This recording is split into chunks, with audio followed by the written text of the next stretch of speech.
बोलिए संतोषी माता की जय। यदि आप चैनल पर पहली बार आए हैं तो चैनल को सब्सक्राइब करिए, बेल आइकन प्रेस करिए, लाइक करिए, कमेंट करिए। यही एक ऐसा माध्यम जिससे हमें यह पता चलता है कि हमारा प्रयास आपके लिए उपयोगी है। आइए आरंभ करते हैं संतोषी माता की व्रत कथा। एक गांव में एक बुढ़िया रहती थी जिसके 7 बेटे थे। 6 बेटे कमाने वाले थे और एक बेटा निकम्मा था। बुढ़िया माँ 6 पुत्रों का जूठा 7वें पुत्र को देती। 7वां पुत्र एक दिन अपनी पत्नी से बोला, देखो मेरी माता का मुझ पर कितना प्रेम है। वह बोली, क्यों नहीं, सबका जूठा बचा हुआ तुमको खिलाती है। वह बोला, जब तक आँखों से ना देखूं मान नहीं सकता। पत्नी ने हंसकर कहा, देख लोगे तब तो मानोगे। कुछ दिन बाद एक बड़ा त्योहार आया। घर में 7 प्रकार के भोजन और चूरमा के लड्डू बने।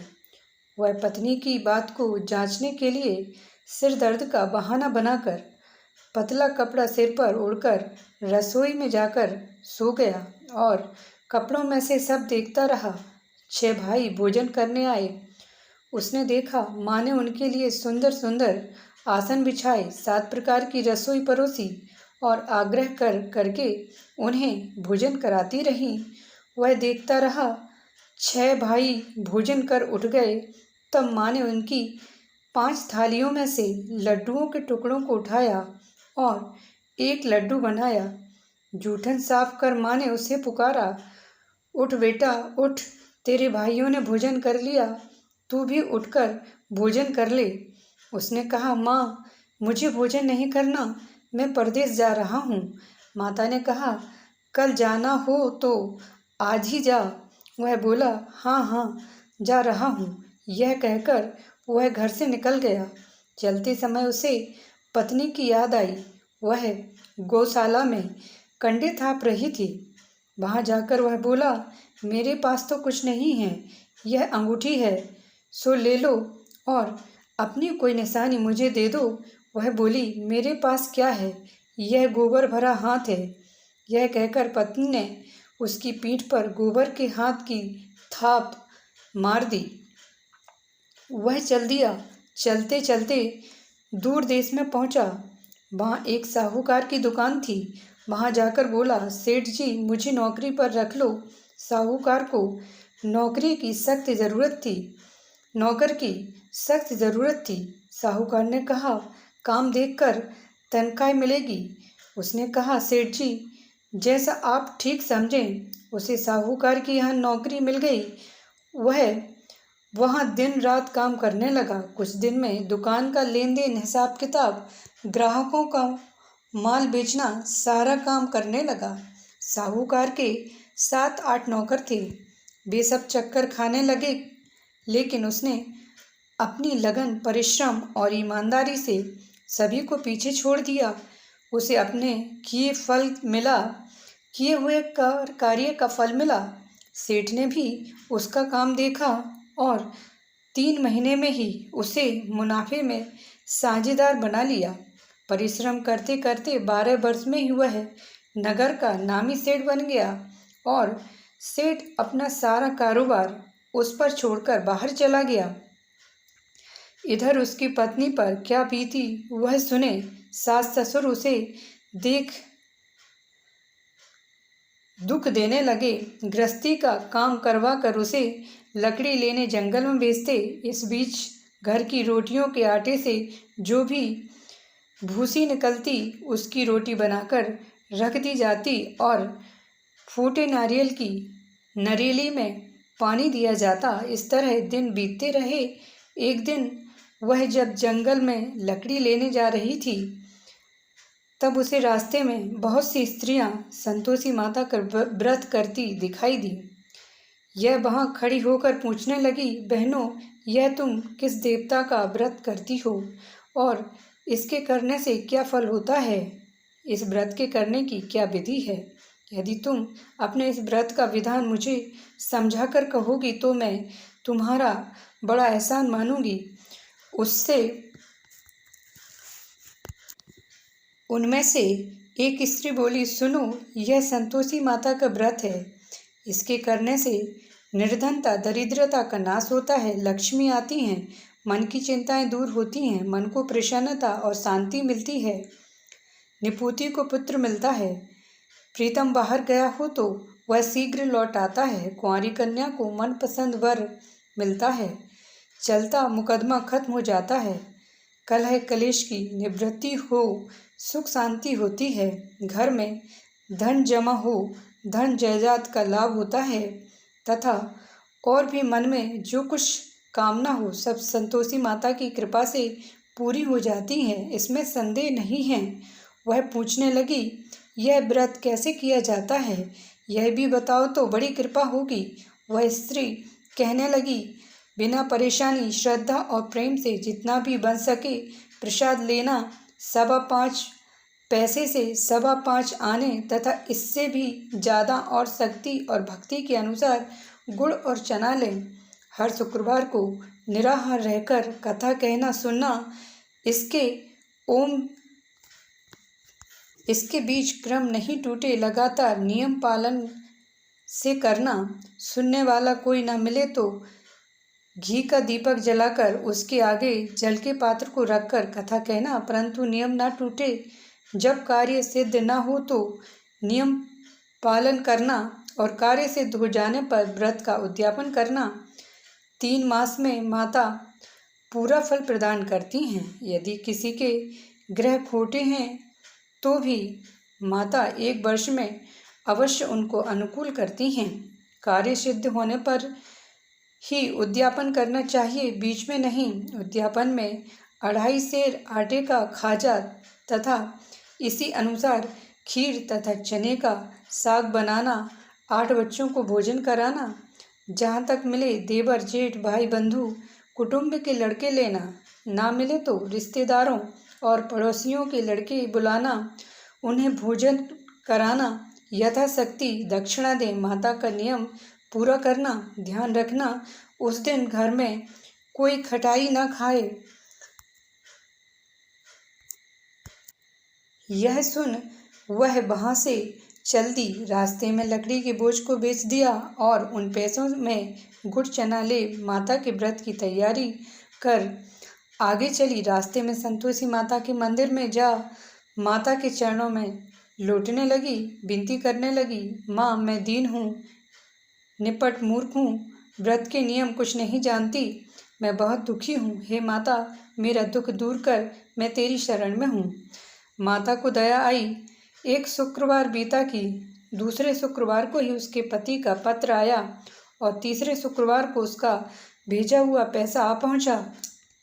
यह देखकर जेठानी मुँह सिकोड़ने लगी, इतने दिनों बाद इतना पैसा आया, इसमें क्या बढ़ाई।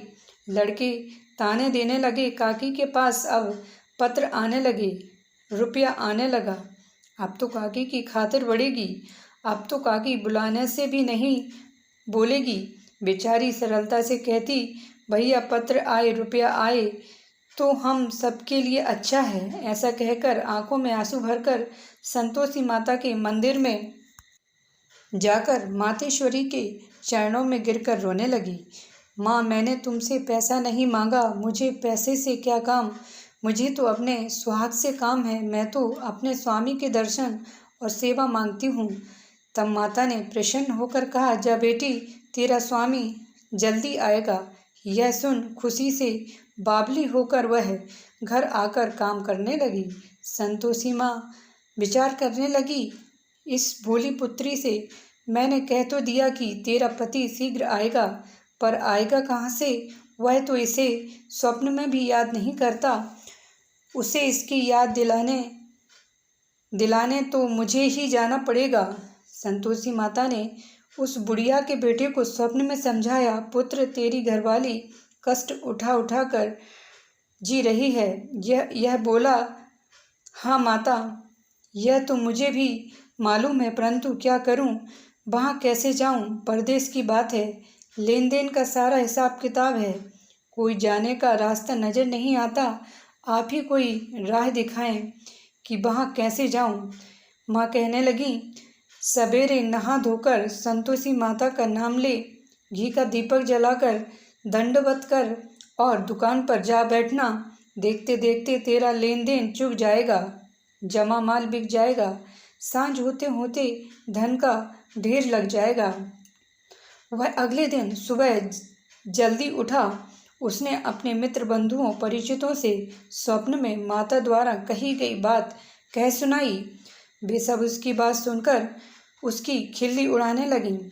वे कहने लगे कि कहीं कभी सपने की बात भी सच्ची होती है। एक बूढ़ा व्यक्ति बहुत समझदार था। वह बोला, देखो भाई, मेरी बात मानो। इस तरह सच या झूठ कहने के बदले देवता ने जैसा कहा है वैसा ही करना, तेरा क्या जाता है। बूढ़े की बात मानकर नहा धोकर उसने संतोषी माता को प्रणाम किया। फिर भी घी का दीपक जलाकर दुकान पर जा बैठा। शाम तक धन का ढेर लग गया। वह हैरान हुआ, मन में संतोषी माता का नाम ले प्रसन्न हो घर जाने के वास्ते गहना कपड़ा व सामान खरीदने लगा। सब काम से निपट अपने घर को रवाना हुआ। उधर उसको पत्नी जंगल में लकड़ी लेने गई। लौटते वक्त थक जाने के कारण संतोषी माता के मंदिर पर विश्राम करने बैठ गई। यह तो उसका रोज रुकने का स्थान था। धूल उड़ती देख उसने माता से पूछा, हे माता, यह धूल कैसी उड़ रही है। माँ ने कहा, हे पुत्री, तेरा पति आ रहा है। अब तू ऐसा कर, लकड़ियों के 3 बोझ बना। एक नदी के किनारे रख, दूसरा मेरे मंदिर पर और तीसरा अपने सिर पर रख। तेरे पति को लकड़ी का गट्ठा देखकर मोह पैदा होगा। यह वहाँ रुकेगा, नाश्ता पानी बनाकर खाकर माँ से मिलने जाएगा। तू लकड़ी का बोझ उठाकर जाना और बीच चौक में गट्ठा डालकर 3 आवाज़ें जोर से लगाना। लो सासू जी, लकड़ियों का गट्ठा लो, भूसी की रोटी दो, नारियल के खोपरे में पानी दो, आज कौन मेहमान आया है। संतोषी माँ की बात सुनकर वह बहुत अच्छा माँ कहकर प्रसन्न मन से लकड़ियों के 3 बोझ बना लाई। एक नदी के तट पर, दूसरा माता के मंदिर पर रखा। इतने में ही मुसाफिर वहाँ आ पहुँचा। सूखी लकड़ी देख उसको इच्छा हुई कि अब यहीं विश्राम कर ले और भोजन बनाकर खा पीकर गांव चले। इस प्रकार भोजन कर विश्राम कर वह अपने गांव में आ गया। उसी समय बहू सिर पर लकड़ी का गट्ठा लिए आई। उसने गट्ठा को आंगन में डाल जोर से 3 आवाज़ें दी। लो सासू जी, लकड़ी का गट्ठा लो, भूसी की रोटी दो, नारियल के खोपरे में पानी दो, आज कौन मेहमान आया है। यह सुनकर सास ने अपने दिए हुए कष्टों को बुलाने के लिए कहा, बहू, तू ऐसा क्यों कहती है, तेरा मालिक ही तो आया है। बैठ, मीठा भात खाकर कपड़े गहने पहन। पत्नी की आवाज़ सुनकर उसका स्वामी बाहर आया और उसके हाथ में पहनी अंगूठी देख व्याकुल हो गया। उसने माँ से पूछा, माँ, यह कौन है। माँ बोली, बेटे, तेरी पत्नी है, आज 12 वर्ष हो गए हैं। जब से तू गया है तब से सारे गांव में जानवर की तरह भटकती फिरती है, कामकाज कुछ करती नहीं, 4 समय आकर खा जाती है। अब मुझे देखकर भूसी की रोटी और नारियल के खोपरे में पानी मांगती है। वह बोला, माँ, मैंने इसे भी देखा है और तुम्हें भी। मुझे दूसरे घर की चाबी दो, मैं उसमें रहूँगा। ठीक है बेटा, जैसी तेरी मर्जी, कहकर माँ ने चाबी का गुच्छा बेटे के सामने रख दिया। वह उद्यापन की तैयारी करने लगी। जेठ के लड़कों को भोजन के लिए कहने गई। अगला शुक्रवार उसने पति से कहा, मुझे संतोषी माता का उद्यापन करना है। पति बोला, बहुत अच्छा, खुशी से कर लो। जेठ के लड़कों को भोजन करने के लिए कहने गई। उन्होंने मंजूर किया, परंतु पीछे से जेठानी ने अपने बच्चों को सिखलाया, देखो रे, भोजन के समय सब खटाई मांगना, जिससे उसका उद्यापन पूरा ना हो। लड़के भोजन करने आए।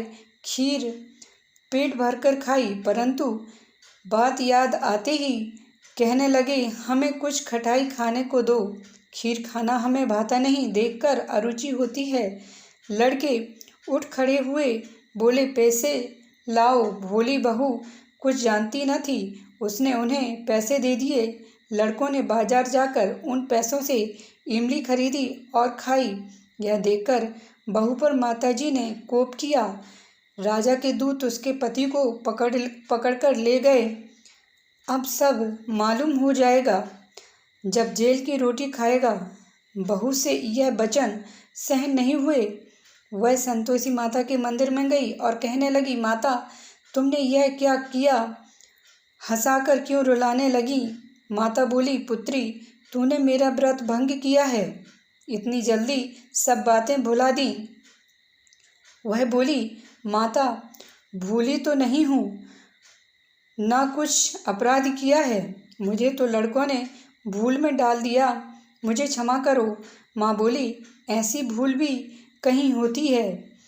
यह बोली, अब कोई भूल नहीं होगी। अब बताओ मेरे पति कैसे आएंगे? माँ बोली, पुत्री, जा, तेरे पति तुझे रास्ते में ही आता मिलेगा। वह मंदिर से निकलकर बाहर आई तो रास्ते में उसे अपना पति आता हुआ मिला। उसने पूछा, कहाँ गए थे? वह बोला, इतना धन जो कमाया है उसका कर राजा ने मांगा था, वह भरने गया था। वह प्रसन्न होकर बोली, भला हुआ, अब घर चलो। फिर अगला शुक्रवार आया। वह बोली, मुझे माता का उद्यापन करना है। पति ने कहा, ठीक है, करो। वह फिर जेठ के लड़कों से भोजन को कहने गई। जेठानी ने लड़कों को सिखा दिया कि तुम पहले ही खटाई मांगना। लड़के भोजन करने बैठे, लेकिन भोजन करने से पहले ही कहने लगे, हमें खीर पूरी नहीं भाती, जी बिगड़ता है, कुछ खटाई खाने को दो। यह बोली, खटाई खाने को नहीं मिलेगी, खाना हो तो खाओ। उनके उठकर चले जाने पर उसने ब्राह्मणों के लड़के बुलाकर भोजन करवाया। दक्षिणा की जगह उन्हें एक एक फल दिया। इससे संतोषी माता प्रसन्न हो गई। माता की कृपा से 9 माह बाद उसको चंद्रमा के समान एक सुंदर पुत्र प्राप्त हुआ। पुत्र को लेकर वह प्रतिदिन संतोषी माता के मंदिर में जाने लगी। माँ ने सोचा कि यह रोज आती है, आज क्यों ना मैं इसके घर चलूं, इसका सारा आसरा देखूं तो सही। यह विचार कर माता ने भयानक रूप बनाया। गुड़ और चने से सना मुख, ऊपर से मुंड के समान होंठ, उस पर मक्खियाँ भिनभिना रही थीं। दहलीज में पैर रखते ही उसकी सास चिल्लाई, देखो रे, कोई चुड़ैल डाकनी चली आ रही है, लड़कों इसे भगाओ, नहीं तो सबको खा जाएगी। बहू रोशनदान से देख रही थी, वही प्रसन्न हो उठी, आज मेरी माता मेरे घर आई हैं। यह कहकर दूध पीते बच्चे को गोद उतार दिया। इस पर उसको सास क्रोध में भरकर बोली, अरे रांड, इसे देख कैसी उतावली हुई है, जो बच्चे को पटक दिया। इतने में माँ के प्रताप से जहाँ देखो वहाँ लड़के ही लड़के नजर आने लगे। यह बोली, माँ जी, मैं जिनका व्रत करती हूँ यह वही संतोषी माता हैं। इतना कह उसने झट से घर के सारे किवाड़ खोल दिए। सबने माता के चरण पकड़ लिए और विनती कर कहने लगे, हे माता, हम मूर्ख हैं, अज्ञानी हैं, तुम्हारे व्रत की विधि हम नहीं जानते, तुम्हारा व्रत भंग कर हमने बड़ा अपराध किया है। हे माता, आप हमारे अपराधों को क्षमा करो। इस प्रकार बार बार कहने पर संतोषी माता प्रसन्न हुई। इसके बाद उसकी सास कहने लगी, हे संतोषी माता, आपने बहू को जैसा फल दिया है वैसा हमको देना। जो यह कथा सुने या पढ़े उसका मनोरथ पूर्ण करना। बोलिए संतोषी माता की जय।